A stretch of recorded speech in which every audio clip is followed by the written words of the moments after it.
Hello दोस्तों, कैसे हैं आप लोग। उम्मीद करते हैं अच्छे होंगे। दोस्तों, इस वीडियो में railway NTPC previous year paper solution देखने वाले हैं, तो आप लोग लास्ट तक जरूर बने रहिएगा। देखिए, यह पेपर जो है 9/1/2021 को पूछा गया था।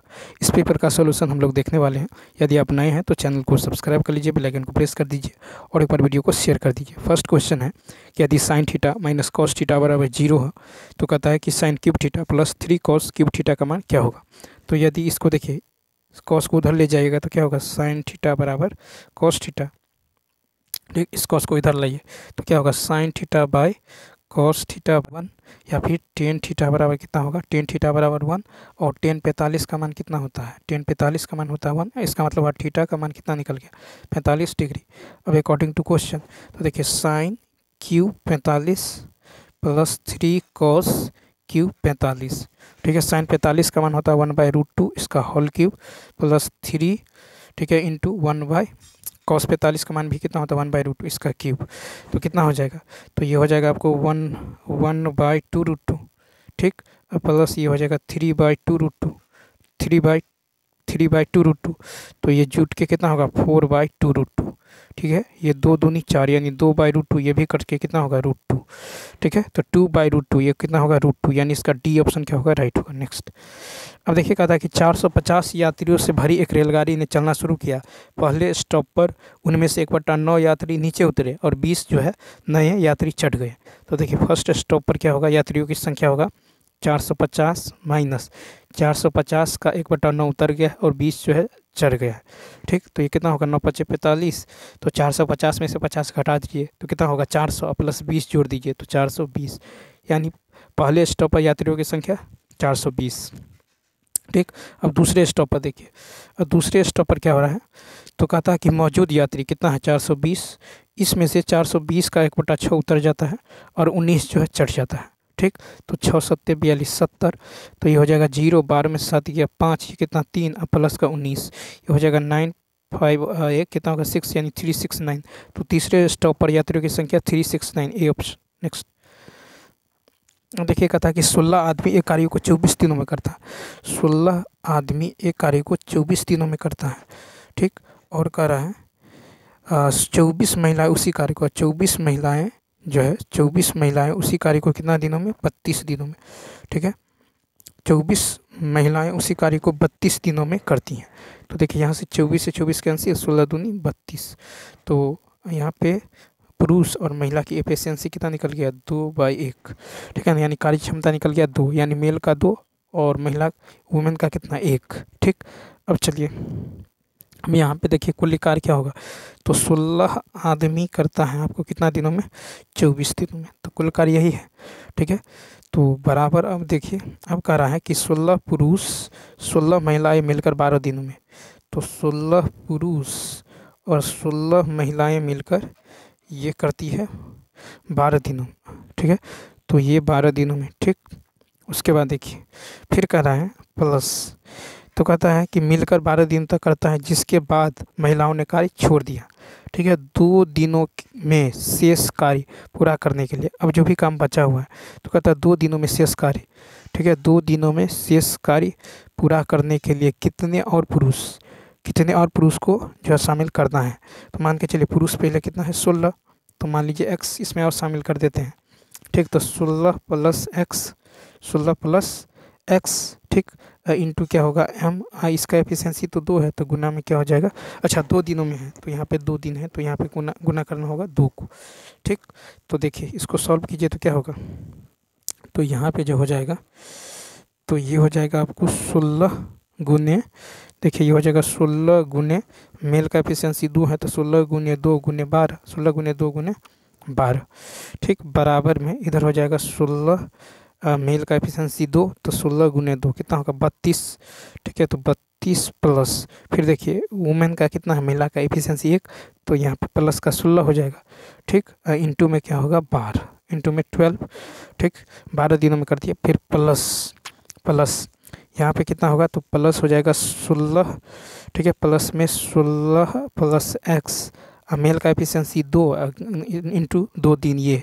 ठीक है, तो इसको सॉल्व कीजिए तो कितना हो जाएगा, तो इसको सॉल्व कीजिएगा तो देखिए ये आ जाएगा आपको 16 गुने 2 गुने 24 बराबर, इसमें से जो है आप 4 कॉमन कीजिएगा, 4 कॉमन करेंगे तो कितना हो जाएगा, ये हो जाएगा 32 प्लस 16 इंटू 3, ठीक है, इंटू 3 प्लस 16 प्लस एक्स, ठीक। अब देखिए ये कट जाएगा, 4 चौका 16, ठीक। तो ये कितना हो जाएगा, 4 चौका 16, ये हो जाएगा 4 गुने 2 गुने 24, इधर होगा 4 गुने 2 गुने 24, ठीक, बराबर बराबर हो जाएगा यहाँ पे कितना होगा, तो ये होगा 6 और 2 8 3 1 4, तो 48 गुने 3 अड़तिरिक 24 4 12 13 14 144, तो ये हो जाएगा 144 प्लस 16 प्लस एक्स, ठीक है। अब यहाँ पे देखिए इधर कितना हो जाएगा, तो इधर 24 चौका 96, 6 दूनी 12, ठीक है, 9 दूनी 18 19 192, 192, और ये जो हो जाएगा इधर माइनस 192 माइनस 6 4 10, ठीक है, 4 5 1 6 160 बराबर एक्स, यानी यहाँ से एक्स का मान कितना निकल जाएगा, तो 12 2 में से 0 गया 2 और 9 में से 6 गया 3, तो एक्स का मान निकल गया 32, यानी 32 आदमी। तो यहाँ पे राइट आंसर होगा ए ऑप्शन। नेक्स्ट कहता केंद्र शासित प्रदेश दादरा और नगर हवेली से होकर प्रवाहित होने वाली प्रमुख नदी कौन सी है, तो देखिए 4 का राइट आंसर होगा सी ऑप्शन, यानी दमन गंगा। तो केंद्र शासित प्रदेश दादरा और नगर हवेली से होकर प्रवाहित होने वाली जो है दमन गंगा प्रमुख नदी है। दमन गंगा नदी पश्चिम भारत में बहने वाली नदी है। यह पश्चिमी घाट की पश्चिमी जो है ढलानों पर आरंभ होती हैं और पश्चिम दिशा में बहकर अरब सागर में विलय हो जाती हैं। दमन गंगा जो है ताप्ती नदी का प्राचीन नाम है।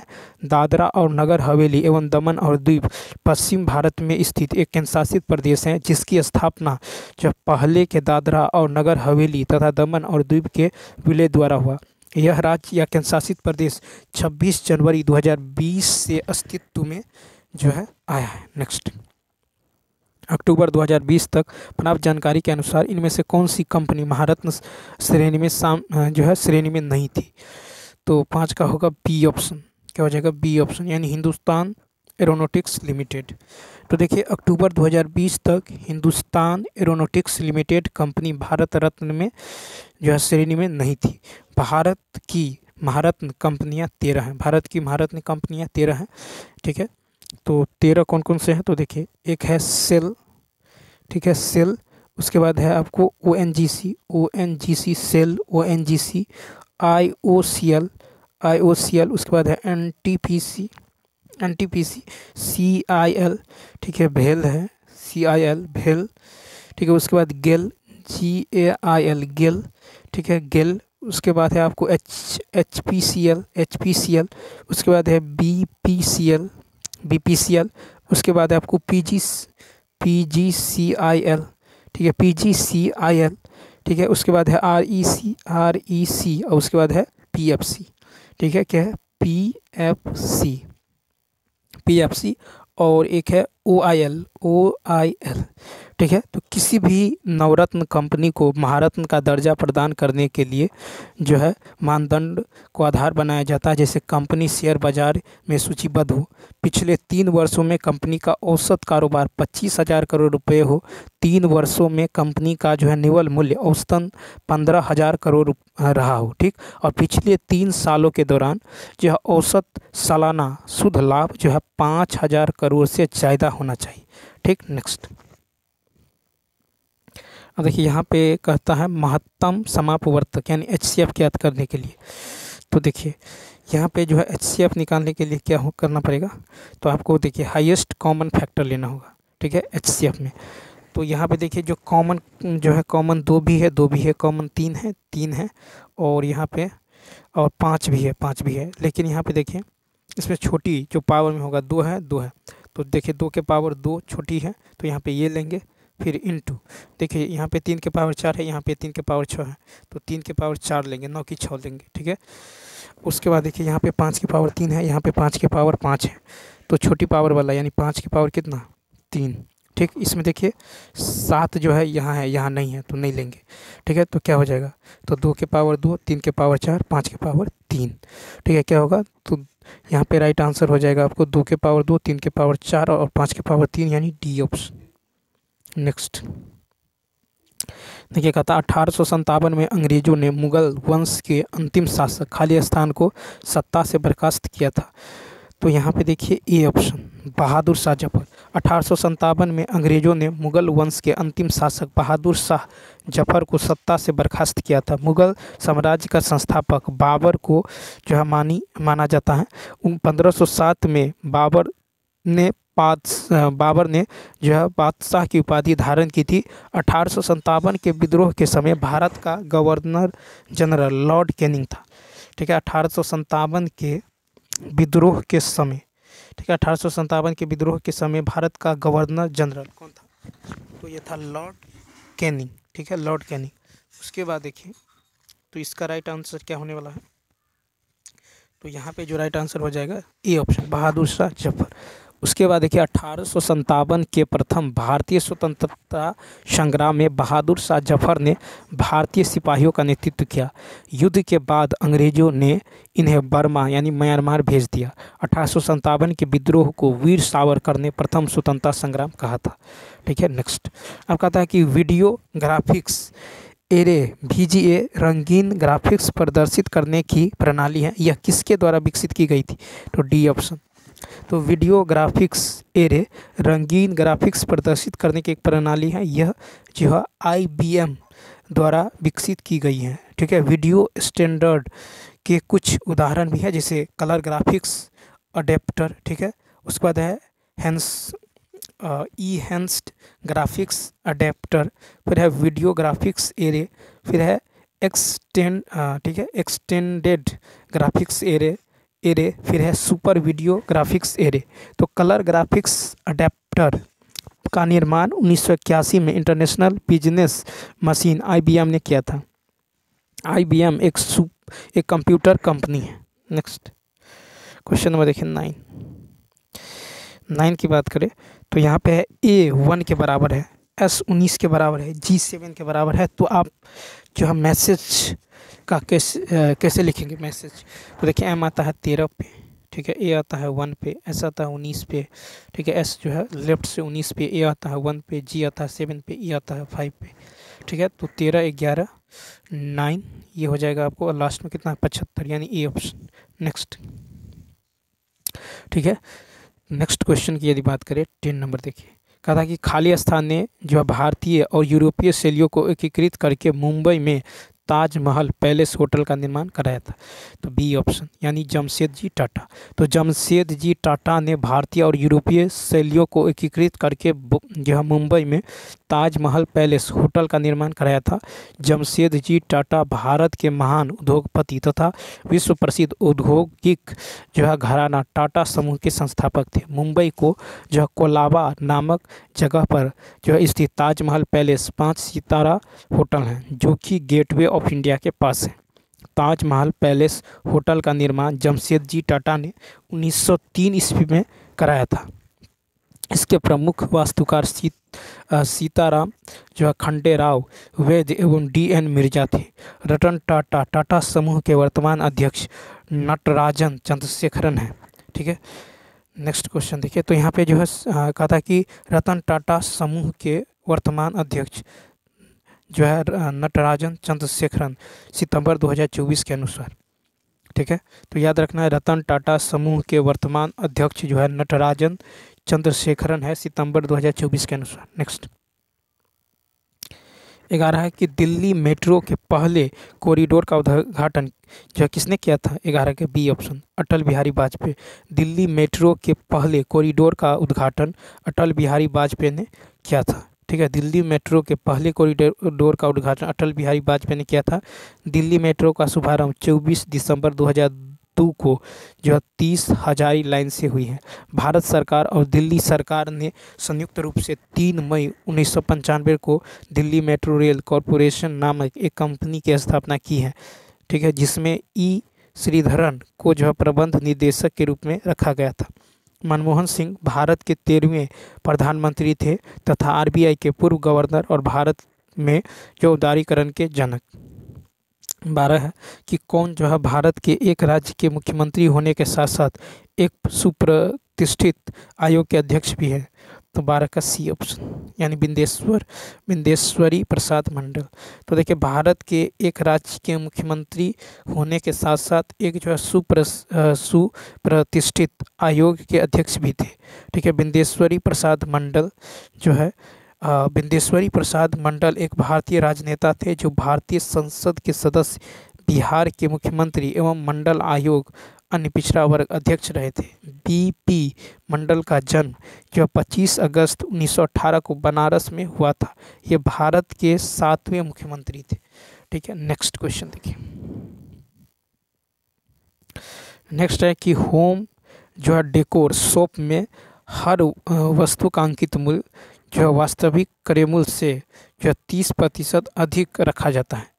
तो मान लीजिए यहाँ पे, और उसके बाद है कि मासिक प्रत्येक वस्तु के अंकित मूल्य पर 10% की छूट प्रदान जो है करता है। तो एक सोफ़ा सेट इतना रुपये में बेचा जाता है तो उस पर अर्जित लाभ। ठीक है, तो यहाँ पे यदि आप मान लीजिए क्रय मूल्य को, यदि हम क्रय मूल्य को जो है x मान ले, ठीक है, तो यहाँ पे अंकित मूल्य क्या होगा, तो MP जो होगा x का 130%। ठीक है, यानी ये होगा 13x/10। ठीक है, अब देखिए छूट कितना है, तो यहाँ पे छूट 10%। ठीक, तो यहाँ पे विक्रय मूल्य निकाल लीजिए। तो यहाँ पे जो सेलिंग प्राइस हो जाएगा ये हो जाएगा 13x/10 का जो है 90%। ठीक है, 100 में से 10 कम करेंगे तो ये 0 कट जाएगा। ठीक है, तो ये कितना हो जाएगा, ये हो जाएगा 117x/100। ठीक है, कितना होगा 117x/100। ठीक, और विक्रय मूल्य आपको पता है कितना है, विक्रय मूल्य है 23400। ठीक, अब ये जो है कट जाएगा, आपको काट लीजिए तो ये कट जाएगा 2 से। ठीक है, 2 से कट जाएगा 200 से, तो यहाँ पे x का मान कितना निकल गया 2। ठीक है, यानी ये निकल गया 20,000। ठीक है, कितना 20,000। ठीक है, तो x का मान 20,000, x को माने थे क्रय मूल्य, यानी क्रय मूल्य निकल गया 20,000 और विक्रय मूल्य आपको इतना है। ठीक, तो यहाँ से हम क्या करेंगे, तो लाभ निकाल लीजिए। तो लाभ बराबर क्या होता है, विक्रय मूल्य घटे क्रय मूल्य। तो विक्रय मूल्य था 117x/100 माइनस का x, यानी ये निकल जाएगा कितना 17x/100। ठीक है, 17x/100, यानी ये हो जाएगा अभिष्ट लाभ जो होगा ये होगा 17x का मान निकला था 20,000, 20,000 बट्टा में 100, 2 0 से 2 0 कट जाएगा। ठीक, तो 17 दूनी 34, तो ये हो जाएगा 3400, यानी इसका राइट आंसर ए ऑप्शन। फिर है कि आर्थिक विकास का एक अच्छा संकेतक खाली स्थान में निरंतर वृद्धि है। 14 का सी GDP। तो आर्थिक विकास एक अच्छा संकेतक जो है GDP में निरंतर वृद्धि है। GDP का जो फुल फॉर्म होता है ग्रॉस, ठीक है, ग्रॉस डोमेस्टिक प्रोडक्ट, सकल घरेलू उत्पाद। GDP किसी भी देश की अर्थव्यवस्था को मापने का एक पैमाना है जिससे यह अनुमान लगाया जाता है कि किसी देश में विकास किस गति से हो रहा है। किसी देश के GDP का अच्छा होना उस देश के मजबूत अर्थव्यवस्था को दर्शाता है। GDP के 3 प्रमुख घटक है। एक तो प्राथमिक घटक, इसके अंतर्गत प्रकृति क्षेत्र से जुड़ी हुई उत्पादों का मूल्य निकाला जाता है, जैसे कृषि, मत्स्य, पशुपालन आदि। द्वितीय घटक, इसके अंतर्गत उद्योग क्षेत्र से जुड़ी हुई चीज़ों का मूल्य निकाला जाता है, जैसे उद्योग और विनिर्माण।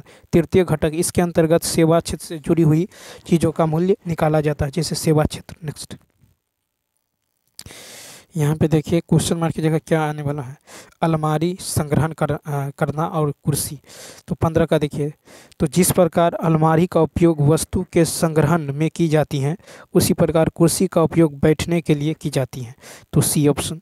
ठीक है, नेक्स्ट कहता 2019 में प्रणब जो है मुखर्जी से किस पुरस्कार से प्रणब मुखर्जी को किस पुरस्कार से सम्मानित किया गया। तो देखिए 16 का बी, भारत रत्न।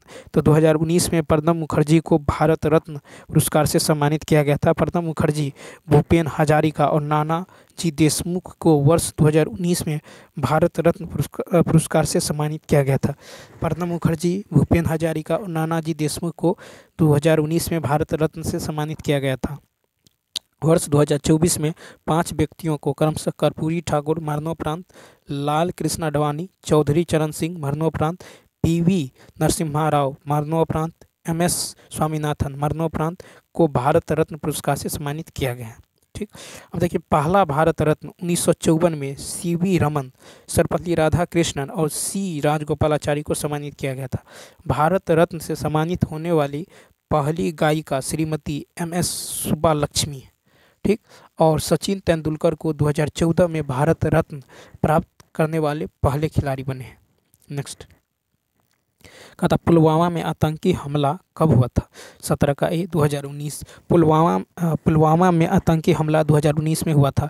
14 फरवरी 2019 की दोपहर में जो है जैश ए मोहम्मद के एक आतंकवादी ने श्रीनगर जम्मू राष्ट्रीय राजमार्ग पर पुलवामा के जो लेथपोरा नामक गांव में केंद्रीय रिजर्व पुलिस बल सीआरपीएफ के काफिले में विस्फोटकों से भरी कार से जो है टक्कर मार दी।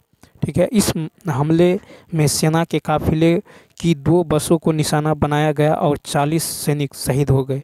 2019 के पुलवामा हमले में केंद्रीय रिजर्व पुलिस बल सीआरपीएफ के 40 जवान शहीद होने के कारण 14 फरवरी को भारत में जो काला दिवस के रूप में मनाया जाता है।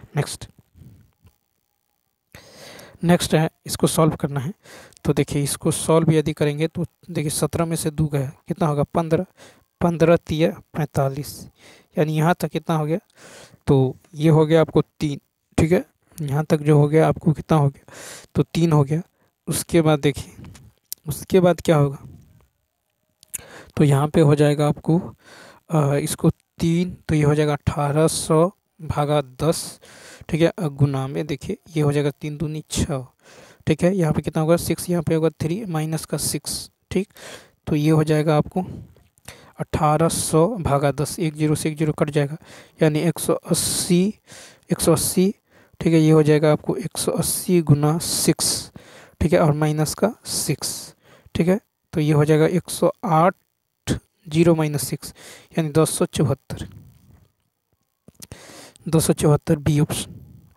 नेक्स्ट है कि यदि कोई धनराशि साधारण ब्याज की 5% वार्षिक दर पर 2 वर्ष बाद इतना रुपया हो जाती, यानी मिश्र धन, तो देखिए 5 दूनी कितना होगा 10, ये ब्याज होगा, मिश्र धन कितना होगा 100 + 10, यानी 110% का मान दे दिया गया है। कितना, तो 110% का मान आपको दे दिया गया है 26400। ठीक, तो कहता है कि धनराशि यानी 100% का मान कितना होगा, तो 110 × 100। ठीक है, 1 0 से 1 0 कट जाएगा, 11 दूनी 22, 11 चौक 44। ठीक है, और इस पे 2 0, 24,000 डी ऑप्शन। तो 19 का क्या हो जाएगा, 19 का हो जाएगा डी ऑप्शन। नेक्स्ट क्वेश्चन देखिए 20 है कि एक वयस्क मानव शरीर में हड्डियों की संख्या कितनी होती है, 20 का बी ऑप्शन। तो देखिए एक वयस्क मानव शरीर में हड्डियों की संख्या 206 होती है। मानव की हड्डी कैल्शियम फास्फेट Ca3PO4 के होल 2 की बनी होती है। ठीक है, मानव शरीर में जो है फेशियल हड्डियों की संख्या 14 है। कपाल में 8 हड्डी होती हैं। सिर में हड्डियों की कुल संख्या 29 है और पसलियों की हड्डियों की कुल संख्या 24 है। ठीक है, अंगुलियों में कुल 60 हड्डियां पाई जाती हैं। सबसे छोटी हड्डी स्टेपिस। ठीक है, सबसे बड़ी हड्डी फीमर है, फीमर जांग में, तथा स्टेपिस जो है कान में पाई जाने वाले हड्डी है, इसको स्टेप्स भी बोलते हैं। नेक्स्ट, भारत के संविधान के अनुसार जो है संघ के रक्षा बलों का प्रमुख कौन होता है, तो सी ऑप्शन राष्ट्रपति। भारत के संविधान के अनुसार संघ के रक्षा बलों के प्रमुख राष्ट्रपति होते हैं। भारतीय सशस्त्र सेनाओं की सर्वोच्च कमान भारत के राष्ट्रपति के पास होता है। भारतीय सेना के प्रमुख कमांडर भारत के राष्ट्रपति होते हैं। भारत का राष्ट्रपति जो है देश का जो है प्रथम नागरिक होता है। अनुच्छेद 52 भारत का एक राष्ट्रपति होगा जिसमें राष्ट्रपति पद का प्रावधान किया गया है। अनुच्छेद 53 संघ की समस्त कार्यपालिका शक्ति राष्ट्रपति में निहित है। नेक्स्ट है कि भारत की प्रथम महिला राष्ट्रपति कौन थी, डी ऑप्शन प्रतिभा पाटिल। भारत की प्रथम महिला राष्ट्रपति प्रतिभा पाटिल थी। श्रीमती प्रतिभा पाटिल वर्ष 2007 से 2012 तक भारत के राष्ट्रपति पद पर रही हैं। 2007 से 2012 तक। श्रीमती प्रतिभा पाटिल भारत की 12वीं राष्ट्रपति बनी थी। ठीक है, प्रतिभा पाटिल राष्ट्रपति बनने से पूर्व वे राजस्थान के राज्यपाल पद पर थी। ठीक है, वर्तमान में भारत के राष्ट्रपति श्रीमती द्रौपदी मुर्मू हैं, वे भारत के 15वें राष्ट्रपति हैं। ठीक, उसके बाद द्रौपदी मुर्मू उड़ीसा की पूर्व राज्यपाल थी। ठीक है, वर्तमान में 18वीं लोकसभा के अध्यक्ष ओम बिरला चुने गए हैं। और सुचेता कृपलानी भारत की प्रथम महिला मुख्यमंत्री उत्तर प्रदेश की रही है। नेक्स्ट कहता है यदि आंकड़ों का बहुलक 12 है तो के का मान, तो देखिए तो के का मान कितना होगा, तो के का मान भी कितना होगा, 12 ही होगा, बी ऑप्शन। तो देखिए बहुलक वह पद होता है जिसका बारंबारता सबसे अधिक होता है। तो यहाँ 11 का बारंबारता कितना है, 2 है। 11 का बारंबारता कितना है, 2 है। ठीक, 11 का बारंबारता 2 है तथा 12 का बारंबारता भी कितना है, 12 का बारंबारता भी 2 है।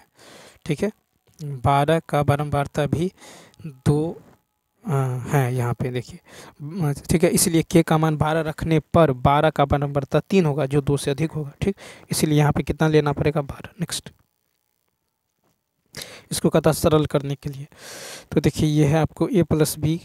ठीक है, a प्लस बी का whole square minus a minus B का होल स्क्वायर, नीचे में है ए बी। तो देखिए a प्लस बी का होल स्क्वायर होता है a स्क्वायर प्लस 2ab और प्लस का b स्क्वायर। ठीक, और यहाँ पे a माइनस बी का होगा a square minus 2ab minus minus plus 2ab और माइनस b स्क्वायर और नीचे में a b। तो देखिए यहाँ पे जो है a square b square cancel हो जाएगा। ठीक है, 2ab 2ab 4ab by A B cut के कितना होगा, 4। तो इसका राइट आंसर कितना होगा, बी। नेक्स्ट अब यहाँ पे देखिए कहता है कि आपको संगीत वाद्यों में ढोल और बांसुरी। ठीक है, तो संगीत वाद्यों में ढोल और बांसुरी, तो देखिए ढोल, यह है ढोल, यह है बांसुरी, लेकिन ये दोनों जो है संगीत वाद्य हैं। ठीक है, संगीतक वाद्य हैं। तो इसका राइट आंसर क्या होगा, ए ऑप्शन। नेक्स्ट यहाँ पे है कि भद्रा वन्यजीव अभयारण्य जो है किस राज्य में स्थित है, तो देखिए ए ऑप्शन कर्नाटक। तो भद्रा वन्यजीव अभयारण्य कर्नाटक राज्य में स्थित है। भारत के प्रमुख वन्यजीव अभयारण्य जैसे कैमूर वन्यजीव अभयारण्य ये बिहार में है, गिर नल सरोवर अभयारण्य गुजरात में है, चंद्रप्रभा अभयारण्य या दुधवा राष्ट्रीय उद्यान ये उत्तर प्रदेश में है, बांदीपुर भद्रा सोमेश्वर तुंगभद्रा अभयारण्य कर्नाटक में है। ठीक है, और पाखल वन्यजीव अभयारण्य ये तेलंगाना में है, काजीरंगा जो है मानस राष्ट्रीय उद्यान असम में है, पंचमढ़ी कान्हा राष्ट्रीय उद्यान मध्य प्रदेश में। नेक्स्ट कहता है कि भारत में श्वेत क्रांति जो है मूलतः किस राज्य से शुरू हुई है, तो 27 का ए ऑप्शन गुजरात। तो देखिए भारत में श्वेत क्रांति मूलतः गुजरात राज्य से शुरू हुई है। श्वेत क्रांति के जनक वर्गीज, ठीक है, देखिए श्वेत क्रांति के जनक जो है वर्गीज कुरियन को माना जाता है। ठीक, उसके बाद देखिए फिर है कि 1946 में वर्गीज कुरियन ने डेयरी जो है सहकारी खेरा जिला सहकारी दुग्ध उत्पादक संघ लिमिटेड की स्थापना की। इसे अमूल डेयरी के नाम से जाना जाता है। प्रतिवर्ष 1 जून को विश्व दुग्ध दिवस मनाया जाता है। 26 नवंबर को राष्ट्रीय दुग्ध दिवस मनाया जाता है। अब देखिए यहाँ पे कुछ क्रांति और उत्पाद, जैसे देखिए पीली क्रांति ये तिलहन उत्पादन से संबंधित है। ठीक है, तिलहन। अब काली क्रांति ये जो पेट्रोलियम उत्पादन से संबंधित है। नीली क्रांति मछली उत्पादन से। ठीक है, गोल्डन फाइबर क्रांति जूट उत्पादन से। ग्रे क्रांति उर्वरक उत्पादन से। और लाल क्रांति ये मांस या अंडा उत्पादन। ठीक है, तो मांस या टमाटर उत्पादन ये लाल क्रांति से संबंधित है। उर्वरक उत्पाद ये है ग्रे क्रांति से। गोल्डन फाइबर ये जूट उत्पाद से। नीली क्रांति मछली उत्पादन से। काली क्रांति पेट्रोलियम उत्पाद और नीली क्रांति ये तिलहन उत्पादन से। नेक्स्ट कहता है कि राज्यपाल ने साधारण ब्याज की 10% वार्षिक दर पर एक निश्चित राशि 1/1/2 वर्ष के लिए उधार ली। उसने उसी राशि समान अवधि के लिए समान चक्रवृद्धि ब्याज की दर पर जो है अपने किसी दोस्त को उधार दे दी। इस प्रकार उसने 305 कमाई धनराशि ज्ञात करी। तो यहाँ पे देखिए, यहाँ पे जो दे दिया गया है ये तो अंतर दे दिया गया है। ठीक, क्या दे दिया गया है, अंतर। तो यहाँ पे जो है यहाँ पे है 1/1/2 यानी 3/2। ठीक है, यहाँ पे जो है आपको कितना है 3/2 वर्ष के लिए। ठीक है, तो यहाँ पे जो दे दिया गया है 3/2, तो यहाँ हम क्या कर लेते हैं, तो देखिए, तो दिया गया है रेट कितना है 10%, ठीक है 10%। समय जो है आपको दे दिया गया है 1/1/2 वर्ष, ठीक है 1/1/2 वर्ष। अब यहाँ पे गौर कीजिए, तो जब ब्याज जो अर्धवार्षिक हो, ठीक है जब ब्याज, अब यहाँ पे है कि ब्याज अर्धवार्षिक रूप से जो है चक्रवृद्धि होता है, तो यहाँ पे रेट कितना होगा 10/2 यानी 5%, रेट आधा हो जाएगा। और टाइम कितना हो जाएगा, तो टाइम हो जाएगा आपको 3 वर्ष, ठीक है समय को दुगुना करेंगे तो यहाँ पे समय हो जाएगा 3 वर्ष। अब देखिए, जब 3 वर्ष का साधारण ब्याज तथा चक्रवृद्धि ब्याज का अंतर हो, ठीक है तो यहाँ पे 3 वर्ष है, तो यहाँ पे आपको अंतर दे दिया गया है, ठीक। तो 3 वर्ष के लिए कितना होता है, अंतर बराबर होता है PR², ठीक है PR² बाय, ठीक है PR²/100² इंटू 300 + R, ठीक है ये अंतर होता है, ठीक है PR²/100² इंटू 300 + R।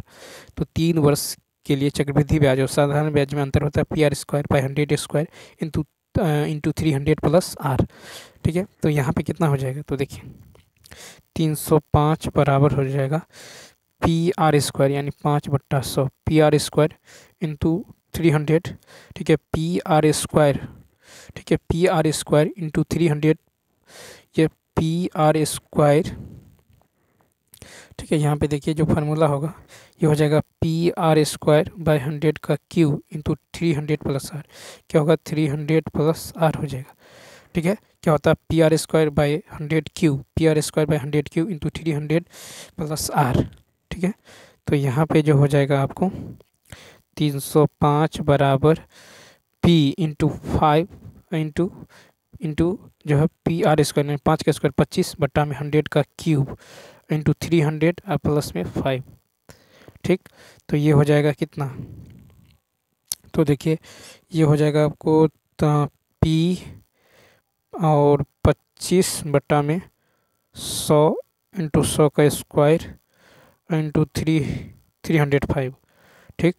तो 25 चौका ये 100 कट जाएगा, ठीक है 25 चौका, और 305 कट जाएगा, ठीक। तो यहाँ से P का मान निकल जाएगा कितना, तो P का मान जो निकल जाएगा ये 4 पे 2240, ठीक है यानी 40,000, तो डी ऑप्शन, ठीक है। तो 28 का क्या होगा, डी ऑप्शन। नेक्स्ट क्वेश्चन देखिए, तो आपको याद रखना है 3 वर्ष के लिए CI और SI में अंतर का सूत्र होता है PR²/100 PR²/100 इंटू 300 + R, ठीक है 2 वर्ष के लिए क्या होता है PR²/100² अंतर। नेक्स्ट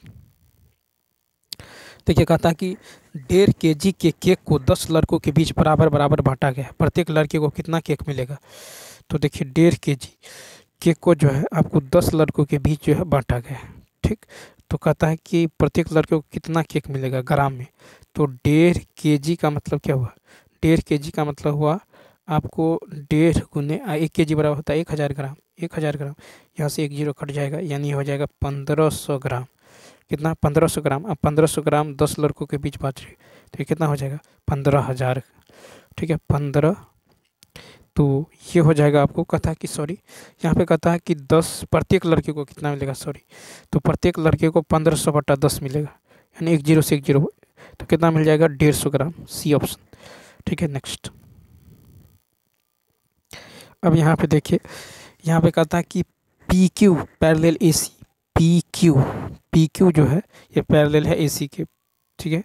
तो ये जो है ये पैरेलल है AC के, ठीक। उसके बाद देखिए यहाँ पे दे दिया गया है कोण जो है QBC 70, कोण QBC यानी ये दे दिया गया आपको कितना 70 डिग्री। तो कहता है कोण PBQ, कोण PBQ, PB और Q यानी ये कोण कितना होगा, ठीक है ये कोण कितना होने वाला है। तो देखिए चूंकि PQ पैरेलल AC है, ठीक। तो यहाँ पे जो हो जाएगा कोण BPQ, ठीक है कोण BPQ यानी ये कोण जो है ये बराबर हो जाएगा आपको कोण QBC के, कोण QBC के, ठीक है कोण QBC ये कोण और ये कोण क्या होगा बराबर, क्योंकि एकांतर कोण क्या होता है समान होता है। इस तरह से ये दोनों पैरेलल है तो ये कोण बराबर ही होगा ये कोण, ठीक। तो यहाँ पे जो है ये हो जाएगा आपको ठीक है। तो जितना ये कोण होगा इतना ही क्या होगा ये कोण, क्योंकि ये दोनों लाइन क्या है, पैरेलल है। तो ये 70 है तो ये भी कितना होगा 70। ठीक है, तो याद रखना है ये कोण कितना होगा, ये 70 है तो ये भी कितना होगा 70 हो जाएगा। ठीक, तो उसके बाद देखिए, तो पर में से कोण क्यू बी सी बराबर हो जाएगा। अब निकाल लीजिए। अब देखिए कोण ए बी पी प्लस कोण, यानी इस त्रिभुज में यदि बात करें, ठीक है, तो आपको निकालना है ये कोण। ठीक, तो कोण क्यू बी सी, यहाँ पे कोण क्यू बी यानी कोण बी प्लस कोण बी क्यू बी सी, कोण कोण जो होगा यहाँ पे ए बी पी प्लस कोण बी पी क्यू। ठीक है, कोण ए बी पी, कोण ए बी और पी यानी ये कोण। ठीक, अब प्लस में कोण ए बी पी प्लस कोण बी पी क्यू। ठीक है, पी बी क्यू यानी ये कोण। अब प्लस में कोण क्यू बी सी, ये कितना होगा 180 डिग्री। ठीक, तो यहाँ पे आपको निकल जाएगा इसका मान कितना है 70 प्लस कोण पी बी क्यू अब प्लस में 70 बराबर 180 डिग्री। ये भी कितना है 70 बराबर कितना 180 डिग्री, बराबर कितना होगा 180 डिग्री। अब ये यदि 70 है, ठीक है, तो ये भी कितना होगा 70 होगा। ठीक है, ये भी कितना होगा 70 होगा, क्योंकि एकांतर कोण क्या होता है बराबर होता है। ये जितना है तो ये भी 70 हो जाएगा। ठीक, तो यहाँ से 70 140 घट जाएगा, कितना होगा तो 40 डिग्री हो जाएगा, यानी इसका राइट आंसर क्या होगा बी ऑप्शन। नेक्स्ट 31 नंबर देखिए, कहता है GSLV का पूर्ण रूप क्या है। ठीक है, तो बी ऑप्शन। तो देखिए GSLV का पूर्ण रूप है जियो सिंक्रोनस सैटेलाइट लॉन्च व्हीकल। ठीक है, GSLV की ऊंचाई पृथ्वी के सतह से लगभग 36,000 किलोमीटर तक होती है। PSLV का पूर्ण रूप है पोलर सैटेलाइट लॉन्च व्हीकल। ठीक है, ASLV का पूर्ण रूप होता है augmented satellite launch vehicle. Next, तो GSLV का फुल फॉर्म होता है जियो सिंक्रोनस सैटेलाइट लॉन्च व्हीकल, और PSLV का होता है polar satellite launch vehicle. ASLV का होता है augmented satellite launch vehicle. Next है कि 5 मीटर लंबी सीढ़ी एक दीवार के सहारे खड़ी है और यह दीवार पर 3 मीटर की ऊंचाई पर स्थित एक बिंदु को स्पर्श करती है। यदि सीढ़ी के निचले सिरे को 2.6 मीटर दीवार की ओर खिसकाया जाता है तो वह दूरी ज्ञात कीजिए जितनी सीढ़ी का ऊपरी हिस्सा जो है, ऊपरी सिरा दीवार पर जो है ऊपर की ओर खिसकता है। तो मान लीजिए ये कोई दीवार है। ठीक, तो 5 मीटर लंबी एक सीढ़ी दीवार के सहारे खड़ी है। ठीक, तो 5 मीटर लंबी सीढ़ी जो है दीवार के सहारे खड़ी है। ठीक है, खड़ी है। फिर कह रहा है यह जो है और यह दीवार पर 3 मीटर की ऊंचाई पर स्थित एक बिंदु को स्पर्श करती हैं।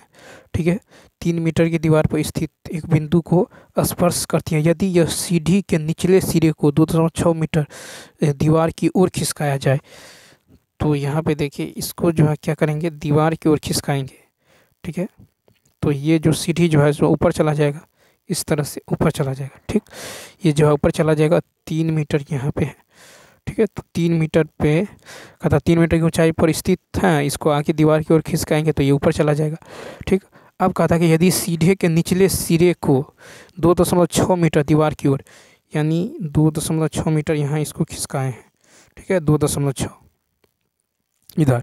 ठीक, तो कहता है उसके बाद देखिए 2.6 मीटर इसको खिसका दिए हैं। तो यहाँ पे यदि आप गौर करें तो यहाँ पे हो जाएगा, आप देखिए 3, ये ट्रिपलेट हो जाता है। यहाँ पे जो है कितना है, ये 5 मीटर। ठीक है, 5 मीटर लंबी एक सीढ़ी है, ये है 5 मीटर, ये है 3 मीटर, तो ये कितना होगा 4 मीटर। 3 4 5 ट्रिपलेट होता है, ये 90 डिग्री है, तो यहाँ से यहाँ तक कितना होगा, यहाँ से यहाँ तक 4 हो जाएगा। अब यदि ये कितना है 2.6 है, तो ये यहाँ से यहाँ तक कितना होगा, तो 4 में से घटा दीजिए 2.6, 2 में 6 गया 4, 3 में से 2 गया 1.4, यानी ये दूरी कितना यहाँ से यहाँ तक कितना होगा 1.6 होगा। ठीक, अब देखिए तो हमको निकालना है जो है, तो कहता सीढ़ी का ऊपरी सिरा दीवार पर ऊपर की ओर खिसकता है। ठीक है, तो वह दूरी ज्ञात कीजिए। ठीक है, खिसकाया जाता है तो वह दूरी ज्ञात कीजिए, यानी ये दूरी आपको निकालना है, डी, ये दूरी निकालना है। ठीक, तो ये तो निकल गया आपको कितना 1.4, ये निकल गया 1.4, तो ये निकाल लीजिए। तो यहाँ से हम क्या करेंगे, यहाँ से जो निकल जाएगा आपको, तो सबसे पहले देखिए बी डी निकल गया 1.4।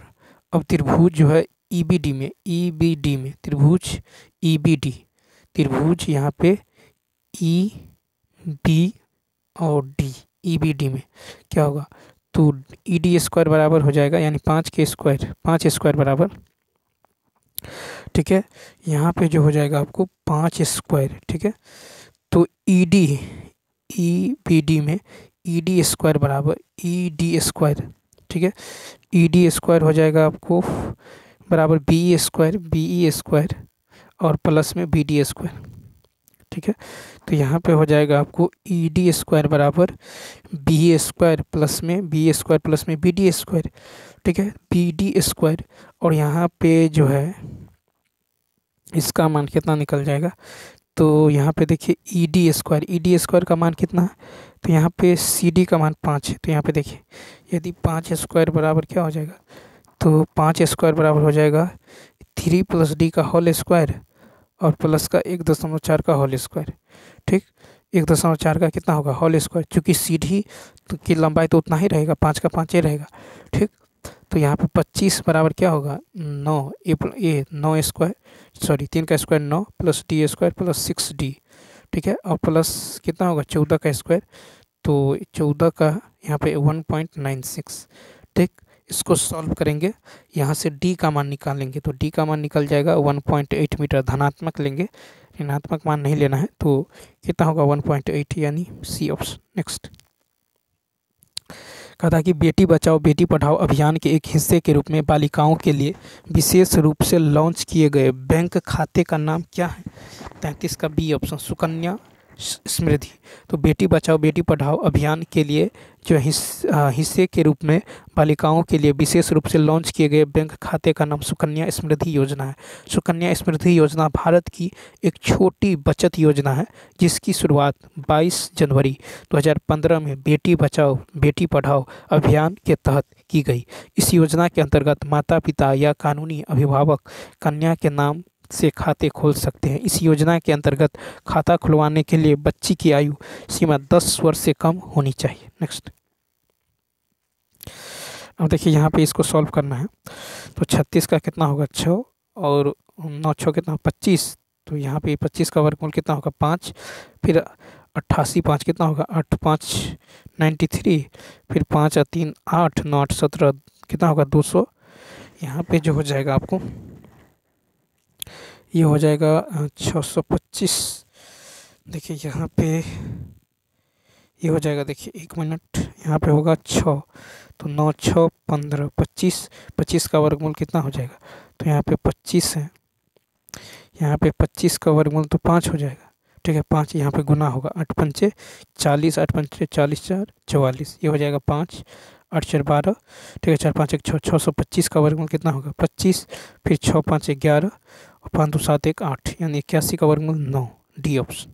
नेक्स्ट, अब देखिए कहता है कि सन 1944 में भारत के बड़े उद्योगपतियों ने एकजुट होकर स्वतंत्रता मिलने के बाद जो है देश में नियोजित अर्थव्यवस्था की स्थापना के लिए एक संयुक्त प्रस्ताव का मसौदा तैयार किया था। उस मसौदे को किस नाम से जाना जाता है। 35 का देखिए, तो डी ऑप्शन दी बॉम्बे प्लान। तो देखिए सन 1944 में भारत के बड़े उद्योगपतियों ने एकजुट होकर स्वतंत्रता मिलने के बाद देश में नियोजित अर्थव्यवस्था की स्थापना के लिए एक संयुक्त प्रस्ताव का मसौदा तैयार किया था। इस मसौदे का नाम दी बॉम्बे प्लान के नाम से जाना जाता है। 1944 में बॉम्बे के 8 उद्योगपतियों ने 15 वर्षीय उद्योग जो पूंजीवादी योजना जो है पेश की और जिसे बॉम्बे प्लान कहा। इस जन योजना 1945 में एम.एन. राय ने लाया था। ठीक है, तो जन योजना 1945 में एम.एन. राय ने लाया था। 1944 में श्रीमन्ना नारायण अग्रवाल द्वारा गांधीवादी योजना लाया। जेपी द्वारा 1950 में सर्वोदय योजना लाया गया था। 15 मार्च 1950 में योजना आयोग की स्थापना किया गया। नेक्स्ट, यहाँ पे क्वेश्चन मार्क की जगह क्या आने वाला है, तो देखिए जी के बाद एच के बाद ठीक है, GH, ठीक है। उसके बाद देखिए यहाँ पे GH और यहाँ पे है I, ठीक है, GHI, आई के बाद J, क्या आ जाएगा, J आ जाएगा। तो J की यदि बात करें तो देखिए एक ही तो ऑप्शन में J है, B ऑप्शन, ठीक। उसके बाद यदि आप देखें तो 7 में 1 जोड़ा है 8, 8 9, तो 9 1 कितना होगा 10, फिर RST तो U, फिर 18 19 20 21। नेक्स्ट देखिए इसको सॉल्व करना है। 3 दूनी कितना होगा 6, 6 दूनी कितना होगा 12, 8 चौक 32 माइनस 4, ठीक है, 32 और 2 कितना होगा 34, यानी 30 हो जाएगा, D ऑप्शन। नेक्स्ट फिर है कि खाली स्थान हिंसक घटना के बाद गांधी जी द्वारा असहयोग आंदोलन वापस ले लिया गया, तो 38 का होगा C ऑप्शन, चोरी चौरा। तो चोरी चौरा की हिंसक घटना के बाद गांधी जी द्वारा असहयोग आंदोलन वापस ले लिया गया। 1 अगस्त 1920 को औपचारिक रूप से असहयोग आंदोलन शुरू किया गया। मोहम्मद अली पहले नेता थे जिन्हें सर्वप्रथम असहयोग आंदोलन में गिरफ्तार किया गया। दिसंबर 1921 में अहमदाबाद में कांग्रेस का अधिवेशन हुआ और यहाँ पर असहयोग आंदोलन को तीव्र करने एवं सविनय अवज्ञा आंदोलन चलाने की योजना बनी है। इसी बीच 5 फरवरी 1922 को तत्कालीन गोरखपुर जिला के चौरी चौरा नामक स्थान पर पुलिस ने जबरन एक जुलूस को रोकना चाहा, फलतः जनता के क्रोध में आकर थाने में आग लगा दी, जिसमें एक थानेदार एवं 21 सिपाहियों की मृत्यु हो गई। इस घटना से गांधी जी क्षुब्ध हुए। 12 फरवरी 1922 को गांधी जी ने असहयोग आंदोलन को स्थगित कर दिया। नेक्स्ट है कि इस ब्रह्मांड में मौजूद प्रत्येक वस्तु जो पदार्थ से निर्मित है उसे वैज्ञानिकों ने क्या नाम दिया है, ए ऑप्शन द्रव्य। तो देखिए इस ब्रह्मांड में मौजूद प्रत्येक वस्तु जो पदार्थ से निर्मित है उसे वैज्ञानिकों ने द्रव्य यानी मैटर नाम दिया है, ठीक है। पदार्थ वह वस्तु जिसका द्रव्यमान, आयतन, कठोरता, घनत्व एवं जिसे हमारे ज्ञानेंद्रियों द्वारा अनुभव किया जा सकता है पदार्थ कहलाता है। भौतिक वर्गीकरण के आधार पर पदार्थ 5 प्रकार के होते हैं, ठोस, द्रव, गैस, प्लाज्मा और बोस-आइंस्टीन संघनन, ठीक है। तो ठोस इसका आयतन एवं आकार निश्चित होता है, द्रव इसका आकार अनिश्चित लेकिन आयतन निश्चित होता है, ठीक है, आकार अनिश्चित होता है। गैस का इसका आकार और आयतन दोनों अनिश्चित होता है। प्लाज्मा यह उच्च तापमान पर जो पाया जाता है, इसमें पदार्थ आयनों के रूप में रहते हैं। ठोस, आइंस्टीन संघनन यह जो है निम्नतम तापमान पर पाए जाने वाले पदार्थ की अवस्था है, इसमें पदार्थ, ठीक है, भूषण के रूप में रहता है। नेक्स्ट 40 है कि खाली स्थान भारत का पहला संरक्षित वन है, ठीक है। तो इसका राइट आंसर क्या होगा, D। तो देखिए सतपुरा राष्ट्रीय उद्यान भारत का पहला संरक्षित वन है। सतपुरा राष्ट्रीय उद्यान यह उद्यान मध्य प्रदेश राज्य के अंतर्गत होशंगाबाद जिले में स्थित है। गिर राष्ट्रीय उद्यान यह बाघ संरक्षित क्षेत्र है जो एशियाई बब्बर शेर के लिए प्रसिद्ध है। जिम कॉर्बेट राष्ट्रीय उद्यान, जिम कॉर्बेट भारत का पहला राष्ट्रीय उद्यान है, यह उत्तराखंड राज्य में स्थित है। रणथंभौर राष्ट्रीय उद्यान यह राजस्थान के दक्षिण जिले सवाई माधोपुर में स्थित है। नेक्स्ट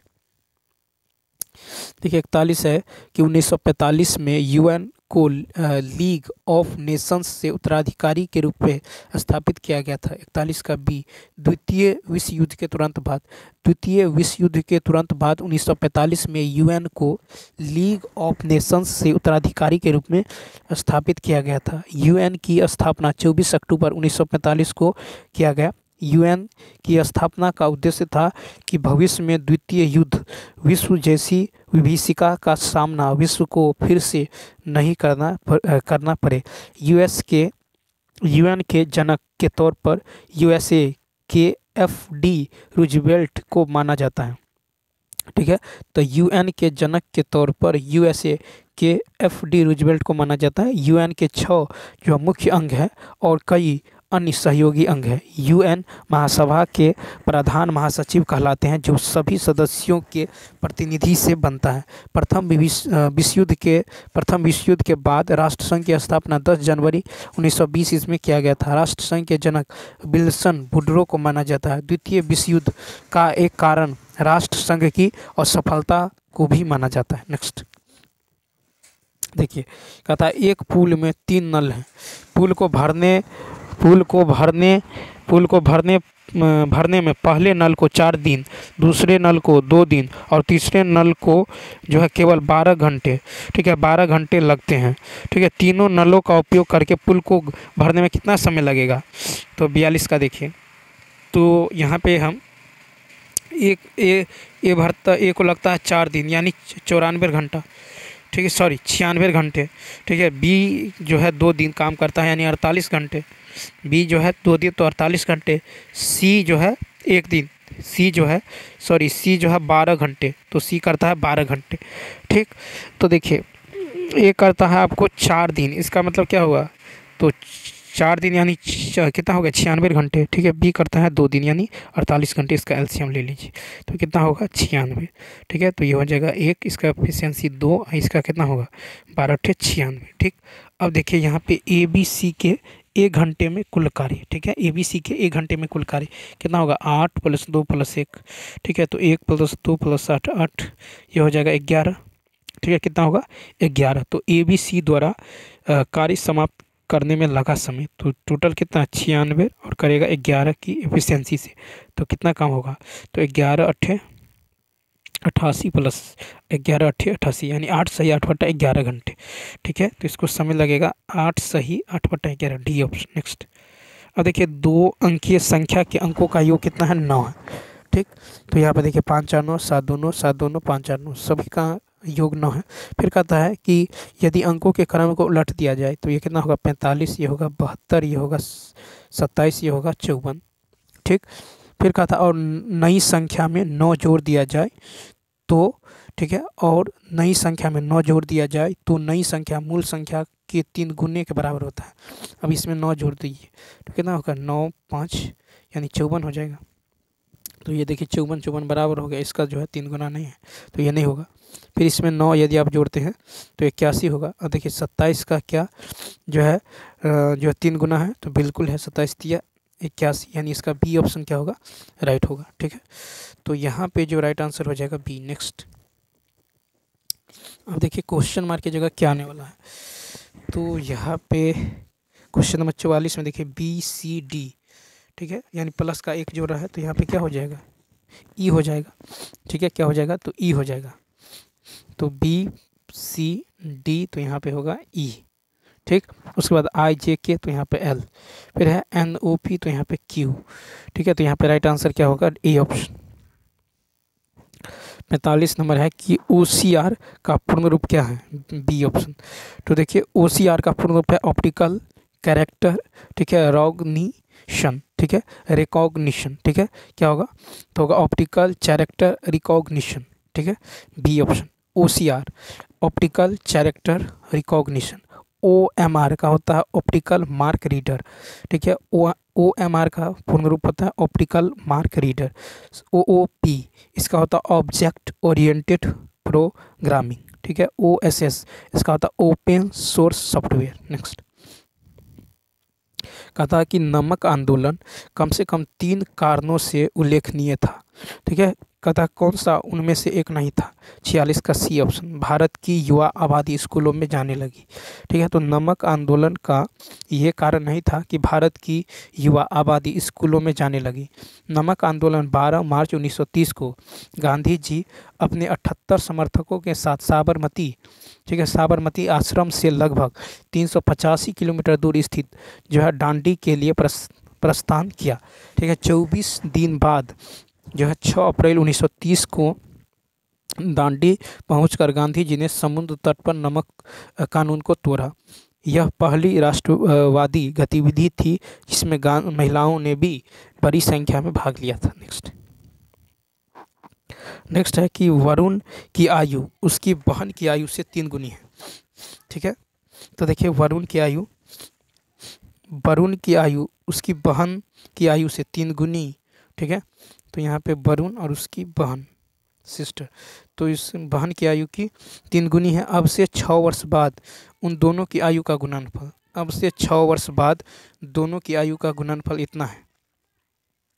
तो यहाँ पे देखिए अब से 6 वर्ष बाद दोनों की आयु का गुणनफल यानी क्या होगा? 3x + 6 इंटू x + 6 मान लेते हैं 3x इसका x। ठीक है, तो गुणनफल कितना है? 231। ठीक। तो कहता है वरुण की वर्तमान आयु कितनी है, वरुण की वर्तमान आयु कितनी है, ठीक है, वरुण की वर्तमान आयु जो है कितनी है। अब देखिए एक्स का मान यदि आप ऑप्शन से चले तो 15 लीजिएगा तो कितना होगा, 15 × 45 + 6 कितना होगा, तो ये हो जाएगा आपको 51 गुने, फिर यहाँ पे 15, 5 × 20 = 21, ठीक है। तो ये गुना कीजिएगा तो कितना होगा, 1, 1 × 5 = 5, 5, 1 × 5 = 5 है 2, तो यहाँ पे हो जाएगा आपको 45, 15 × 45, 5 × 50 और 1 × 51, ठीक। इन दोनों को गुना कीजिए और यहाँ पे है 15, 5 × 20 और 1 × 21, ठीक है। तो 5 × 2 = 7, तो यहाँ पे यदि आप ऐसे करें तो मान लीजिए यहाँ पे मान लेते हैं, माना कि उसकी बहन की आयु x, ठीक है, तो वरुण की आयु होगा 3x। अब देखिए 6 वर्ष बाद क्या होगा, तो x + 6 और 3x + 6, ठीक है, 3x + 6। अब देखिए यहाँ पे इसका जो है गुणनफल है 231, ठीक। तो इससे सॉल्व करेंगे तो यहाँ से x का मान निकल जाएगा 5, x का मान कितना निकलेगा, तो x का मान निकल जाएगा 5, ठीक है, x का मान निकल जाएगा 5। तो यहाँ से वरुण की आयु कितना है, वरुण की आयु है 3x, तो 3 × 5 कितना हो जाएगा, 15, यानी इसका राइट आंसर हो जाएगा डी ऑप्शन। नेक्स्ट, अब देखिए कहा था कि भूमि पर किसी मीनार के पाद बिंदु से 18 मीटर और 32 मीटर की दूरी पर स्थित बिंदुओं से मीनार के शीर्ष के उन्नयन कोण जो है पूरक है मीनार की ऊंचाई। तो मान लीजिए यहाँ पे है एक मीनार, ठीक। तो कहता है भूमि पर किसी मीनार के पाद बिंदु से 18 मीटर और 32 मीटर की दूरी पर स्थित दो बिंदु, तो 18 मीटर और 32 मीटर, ये 18 है और यहाँ से 32, ठीक। तो इसको मिला दीजिए ऐसे, इसको भी ऐसे मिला दीजिए, ठीक। और ये मान लीजिए ये ऊंचाई है, ठीक। और कहता है ये पूरक है, ये यदि थीटा है तो ये कितना होगा, 90 - थीटा, 90 - थीटा, ठीक है। तो ये हो जाएगा आपको, यहाँ से हम थीटा आते हुए कितना होगा, 90 - का थीटा हो जाएगा, ठीक। अब क्या कीजिए, यहाँ से जो है h, अब देखिए h बराबर क्या हो जाएगा, तो h बराबर हो जाएगा √अंडर, ठीक है। अब देखिए यहाँ से यहाँ तक कितना है 32, तो h बराबर डायरेक्ट होगा √अंडर 18 × 32, ठीक है। ये ट्रिक है, h बराबर डायरेक्ट क्या होगा 18 × 32, यहाँ से यहाँ तक 18 और यहाँ से यहाँ तक 32 है, तो √अंडर 18 × 32, तो कितना हो जाएगा, तो ये हो जाएगा आपको 32, ठीक है, 32, 18, 32, तो ये हो जाएगा 18 दूनी 36, ठीक है, 2 × 16 कर लेते हैं, तो 36 का वर्गमूल 6 और 16 का वर्गमूल 4, तो कितना होगा 6 × 24 मीटर। h का मान निकल गया कितना, 24 मीटर, यानी इसका बी ऑप्शन, ठीक है। तो इस तरह का क्वेश्चन होता है, आप ऐसे भी हल कर सकते हैं। नेक्स्ट, ठीक है, यदि इस तरह का यदि हो, ये यदि थीटा हो, ये 90 - थीटा हो, ठीक, ये दे दिया गया है यदि x और यहाँ से यहाँ तक y और ये h है, तो h बराबर क्या होगा √अंडर x × y, ठीक है। नेक्स्ट, 49 नंबर देखिए, कहता कि एक गोलाकार गुब्बारे में और अधिक हवा भरने पर उसकी त्रिज्या 5 सेंटीमीटर से बढ़कर 10 सेंटीमीटर हो जाती है। मूल गुब्बारे और फुलाए गए गुब्बारे के पृष्ठीय क्षेत्रफल, तो देखिए यह हो जाएगा मूल गुब्बारे और ये नई गुब्बारे, ठीक। तो त्रिज्या क्या है, तो त्रिज्या जो है 5 से हो जा रहा है 10, यानी 1 से हो जा रहा है 2, 5 दूनी 10 काट लिए, तो यहाँ पे पृष्ठीय क्षेत्रफल क्या होगा, तो यहाँ पे जो पृष्ठीय क्षेत्रफल होगा ये हो जाएगा आपको इसका 1 का स्क्वायर और 2 का स्क्वायर, यानी 1:4, ठीक है। तो 1 क्या हो जाएगा 4 हो जाएगा, यानी गोला का पृष्ठीय क्षेत्रफल क्या होता है 4πr², तो 4π तो कांस्टेंट है, तो इसीलिए यहाँ पे 1:4 हो जाएगा, यानी इसका राइट आंसर होगा सी ऑप्शन। नेक्स्ट, अब देखिए क्वेश्चन मार्क की जगह क्या आने वाला है, तो देखिए कीवी फल लौकी, तो जिस प्रकार कीवी फल का एक प्रकार है, जिस प्रकार कीवी जो है फल का क्या है एक प्रकार है, ठीक है, उसी प्रकार लौकी जो है ये सब्जी का एक प्रकार है, क्या है सब्जी का प्रकार, तो इसका डी ऑप्शन क्या होगा राइट होगा सब्जी। तो चलिए दोस्तों इस वीडियो में इतना ही, यदि ये वीडियो अच्छा लगा हो तो लाइक शेयर और सब्सक्राइब करना ना भूलें। मिलते हैं नेक्स्ट वीडियो में, थैंक्स फॉर वॉचिंग।